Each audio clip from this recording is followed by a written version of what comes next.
دنیا داری کے جتنے بھی رشتے ہیں ہمارے، یہ تب خراب ہوتے ہیں جب ہم ان کا خیال رکھنے کے بجائے ان کو استعمال کرنا شروع کر دیتے ہیں۔ کچھ عرصہ پہلے کے اپنے آباء و اجداد کو دیکھ لیں، وہاں پہ نظر دوڑائیں تو دیکھیں ان لوگوں میں کتنا پیار ہوا کرتا تھا۔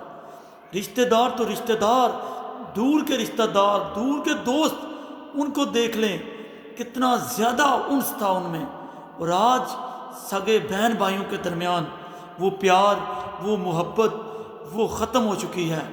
ہمارے رشتوں میں عدم برداشت ہو چکی ہے، ہمارے رشتے خراب ہو چکے ہیں۔ اس کی کیا وجہ ہو سکتی ہے؟ آئیے آج میں آپ کو بتاؤں گا۔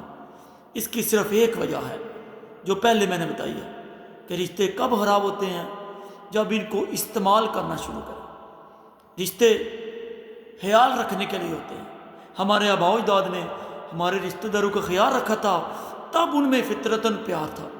اور آج ہم نے ان کو خیال رکھنے کے بجائے ان کو جب سے استعمال کرنا شروع کر دیا، تب سے ہمارے رشتے خراب ہونا شروع ہو گئے۔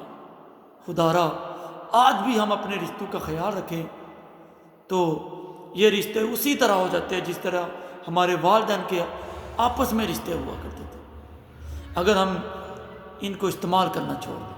لہذا رشتوں کو استعمال نہ کریں، ان کا خیال رکھیں۔